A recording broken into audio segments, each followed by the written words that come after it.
नमस्कार, सत श्री अकाल, आदाब।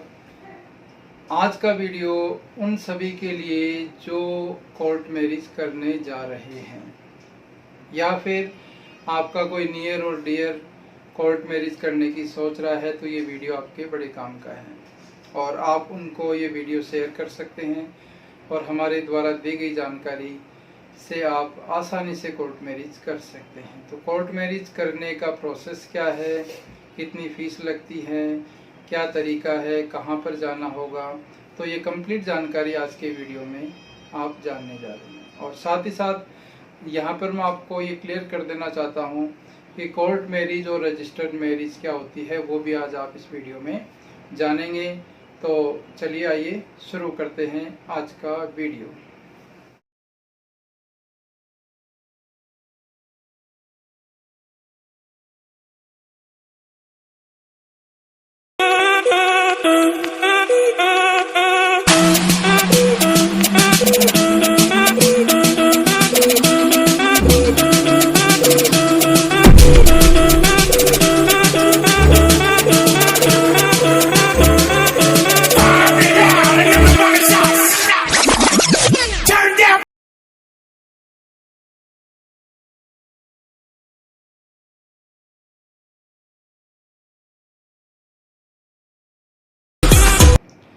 हम बात कर रहे हैं स्पेशल मैरिज एक्ट। भारत में रहने वाला कोई भी व्यक्ति इस कानून के अनुसार कोर्ट मैरिज कर सकता है। यदि आप किसी से प्यार करते हैं, वह जाति से धर्म से अलग है और आप उनके साथ अपना जीवन बिताना चाहते हैं, लेकिन आपके पेरेंट्स यदि आपको अलाउ नहीं कर रहे हैं, तो हमने देखा है कि ज़्यादातर लड़के लड़कियां कोर्ट मैरिज करते हैं और कोर्ट मैरिज करके कानून की वो ढाल लेकर के आगे बढ़ते हैं ताकि पुलिस प्रोटेक्शन उन्हें मिल सके, समाज और परिवार के द्वारा उन्हें प्रताड़ित ना किया जाए। दोनों को ही डर लगता है, लड़का और लड़की को, कि शादी का पता लगने के बाद कहीं ये ना हो कि मेरे पेरेंट्स या इसके पेरेंट्स जो हैं हमें मार दें, तो मार न दें या फिर सामाजिक बदनामी ना हो। इससे बचने के लिए आज के समय में हमने देखा है कि कोर्ट मैरिज बढ़ती जा रही है। कोर्ट मैरिज कौन कर सकता है?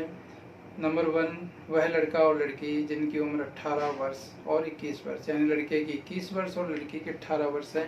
सबसे पहले उम्र का होना यानी 18 और 21 का होना जरूरी है। एक दिन भी यदि आपका कम है तो आप कोर्ट मैरिज नहीं कर सकते। 18 और 21 कंप्लीट हो सकते हैं, उससे ऊपर कितने भी हो सकते हैं, कोई प्रॉब्लम नहीं है। नंबर 2, हाफ फुल और यूट्रेन ब्लड रिलेशन आपके बीच में नहीं होना चाहिए। आपके पिता माता सेम नहीं हो सकते। फुल का मतलब दोनों भाई बहन नहीं हो सकते।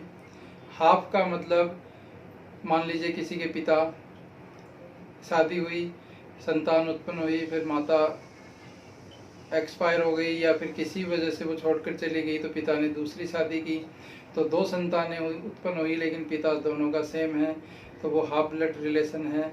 ऐसे यूट्रेन ब्लड रिलेशन का मतलब होता है कि माताएं दोनों की सेम हैं, पिता दोनों के अलग हैं, तो इस तरह का रिलेशन वैवाहिक संबंधों में मान्य नहीं है। इसके बाद में आप पहले से शादीशुदा नहीं होने चाहिए। और यदि आप शादीशुदा हैं लेकिन आपका जो है तलाक हो चुका है, डाइवोर्स डिग्री आपके पास में होनी चाहिए, वो आपको शादी के समय देनी पड़ेगी। इसके बाद चौथा पॉइंट हम कह सकते हैं कि अनसाउंड माइंड नहीं होना चाहिए। अनसाउंड माइंड जो है वो शादी के लिए योग्य नहीं है। पांचवा हम कह सकते हैं कि प्रोहिबिटेड रिलेशन इसमें जो है वो भी स्वीकार नहीं किए जाते।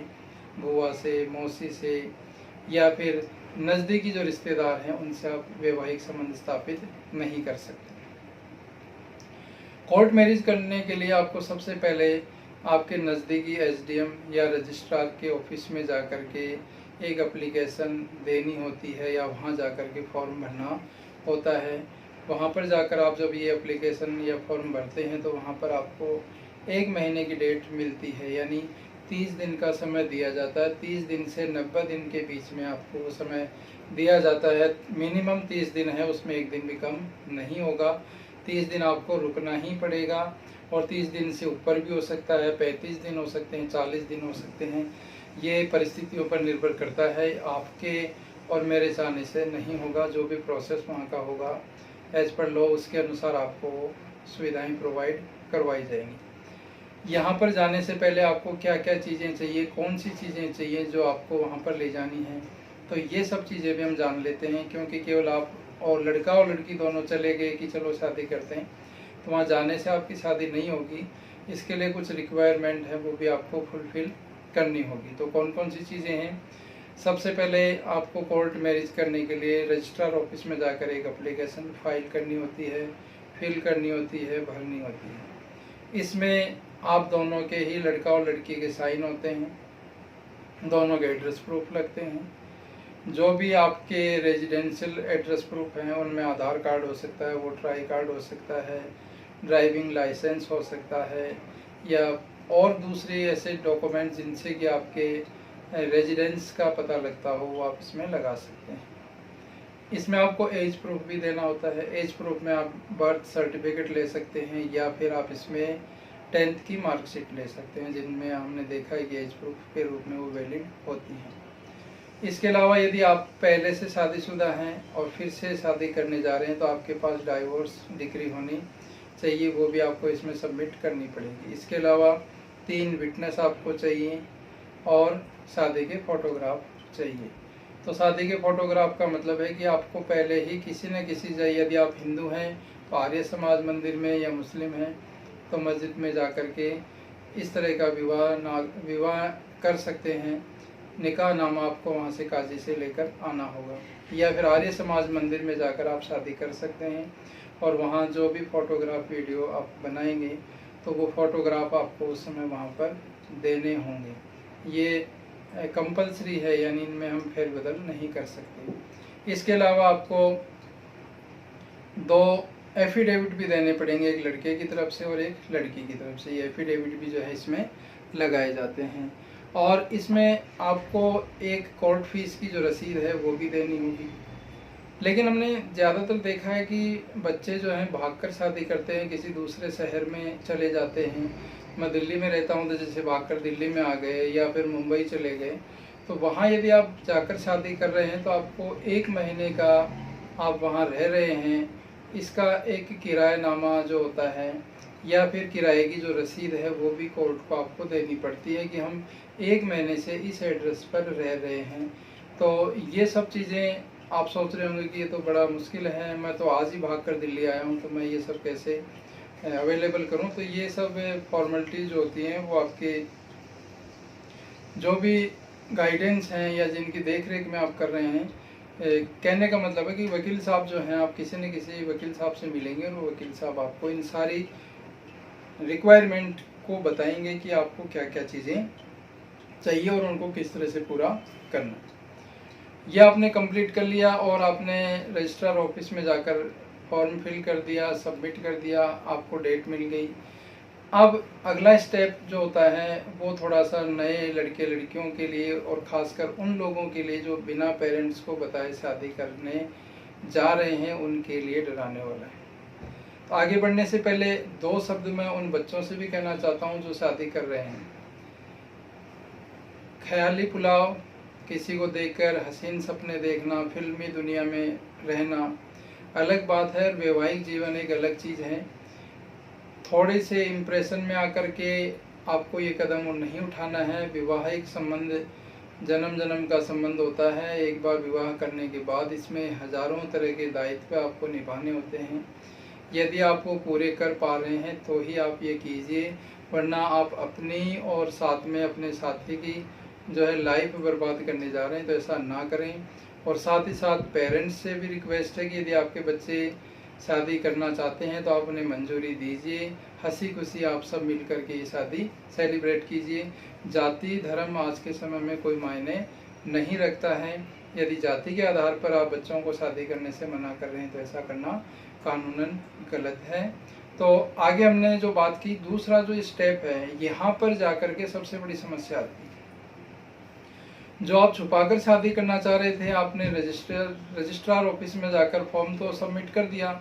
अब इन 30 दिनों में वहाँ होता क्या है कि आपने जो फॉर्म दिया है, जो आपने एड्रेस प्रूफ दिया है, उस फॉर्म एड्रेस प्रूफ के आधार पर वहाँ वो रजिस्ट्रार ऑफिस अपने कोर्ट रूम के बाहर जो नोटिस लगा होता है, उस नोटिस के ऊपर आपकी फ़ोटो के साथ वहाँ पर ये नोटिस लगा दिया जाता है कि इस नाम का लड़का और लड़की ये जो है शादी करना चाहते हैं। दूसरा, ज़रूरी नहीं कि वो वहीं पर नोटिस लगाए, हो सकता है कि वो उस नोटिस को ऐसी जगह पर भी लगा सकते हैं जहाँ पर आम लोगों की नज़र पड़ती हो, क्योंकि नोटिस बोर्ड पर सभी नहीं जाएंगे, लेकिन ऐसी जगह भी हो सकती है जहाँ पर आम आदमी जाता है गुजरता है, तो वहाँ पर भी उस नोटिस को लगाया जा सकता है और इसके ज़रिए आपके पेरेंट्स तक खबर पहुँच सकती है। इसमें अगला स्टेप ये भी है कि क्योंकि आपने अपना एड्रेस प्रूफ दिया है, तो इसमें पुलिस वेरिफिकेशन होती है। पुलिस वेरिफिकेशन, क्योंकि आपका एड्रेस है तो पुलिस आपके घर पर आ सकती है और तमाम जानकारियाँ जो आपने वहाँ पर दी हैं उनको वो वेरीफाई कर सकते हैं कि आपका नाम, पता, उम्र और जो भी इसमें आपने विटनेस दिए हैं उन सब के डॉक्यूमेंट्स रियल हैं या नहीं हैं।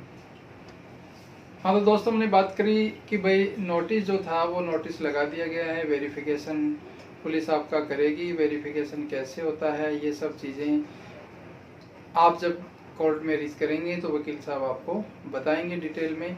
आगे हम बढ़ते हैं और अगला पॉइंट है, आपने जिन जिन लोगों को विटनेस के रूप में उनके नाम दिए हैं उन विटनेस की भी वेरिफिकेशन होती है। उनका नाम, उनका एड्रेस, उनकी एज, ये सब चीज़ें भी देखी जाती हैं। चौथे नंबर पर हम देखते हैं ऑब्जेक्शन। यदि 30 दिन के अंदर कोई भी व्यक्ति आपके शादी को लेकर के ऑब्जेक्शन करता है या जाकर ये कहता है कि भाई इनकी ऑब्जेक्शन वही हैं जो क्राइटेरिया हमने पढ़े थे, जो कंडीशन हमने पढ़ी थी स्टार्टिंग में, यानी कि उनकी उम्र 18 और 21 वर्ष होनी चाहिए, आपस में भाई बहन नहीं होने चाहिए, अनसाउंड माइंड नहीं होने चाहिए, तो ये जो चीज़ें हैं यही ऑब्जेक्शन में आएंगी। अब यदि कोर्ट को लगता है कि ऑब्जेक्शन वाजिब है, जिन पे एक्शन लिया जा सकता, तो हो सकता है आपकी शादी होने से रुक जाए, और यदि ऑब्जेक्शन सीरियस नहीं है तो उनको दरकिनार करते हुए रजिस्ट्रार आपकी शादी एक्सेप्ट करते हैं। दोनों लड़का और लड़की के यहाँ पर सिग्नेचर लिए जाते हैं, यहाँ पर फोटोएं लगाई जाती हैं, एफिडेविट लिया जाता है, विटनेसेस के साइन करवाए जाते हैं।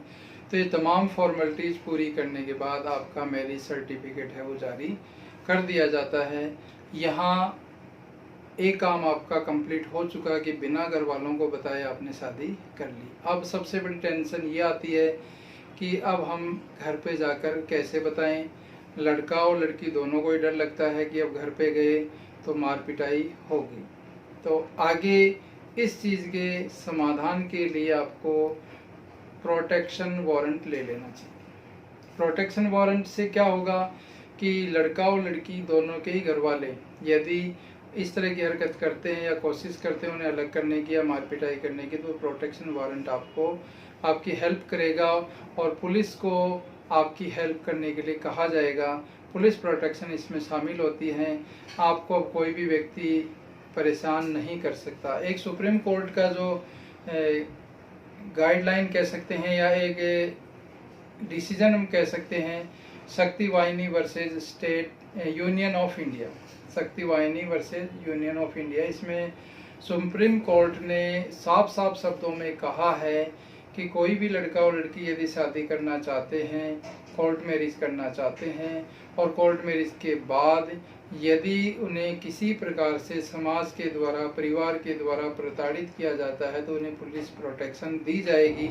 ये सभी राज्यों की पुलिस को गाइडलाइन दे दी गई है, भेज दी गई है। अब ये उनका दायित्व है कि वो अपने क्षेत्र में इस तरह के कार्यों को, एक्टिविटी को यदि होता है तो उन लड़के और लड़कियों की सहायता करें, और यदि वो ऐसा नहीं करते हैं तो पुलिस के खिलाफ भी आप कंप्लेंट कर सकते हैं और उन पर सख्त कार्रवाई होगी। यदि लड़का और लड़की के पेरेंट्स को दूसरे पक्ष के द्वारा परेशान किया जाता है, टॉर्चर किया जाता है, मारा जाता है, तो वहाँ पर भी आप उनकी FIR करवा सकते हैं।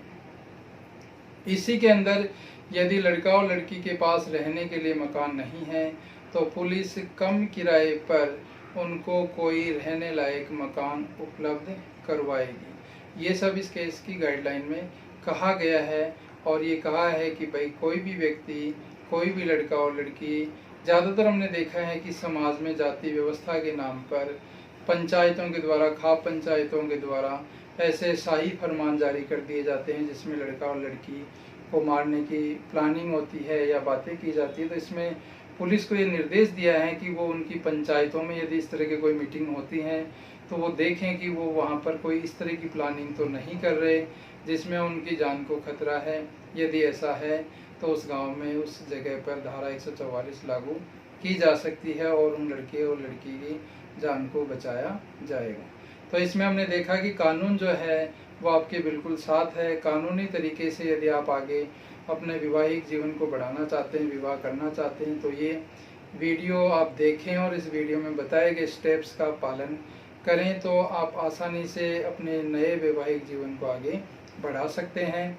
ऑनर किलिंग जैसे केस भी हम देख रहे हैं कि बढ़ रहे हैं, तो ऐसे मामलों को बढ़ने से रोकने के लिए फास्ट ट्रैक कोर्ट भी बनाए गए हैं जिनमें कि बहुत जल्दी से जल्दी निर्णय लिए जाते हैं ताकि इस तरह की एक्टिविटी समाज में ज़्यादा ना फैले, समाज के लोगों में कानून और व्यवस्था का डर हो कि हम यदि किसी को नुकसान पहुंचाएंगे तो तुरंत कार्रवाई होगी।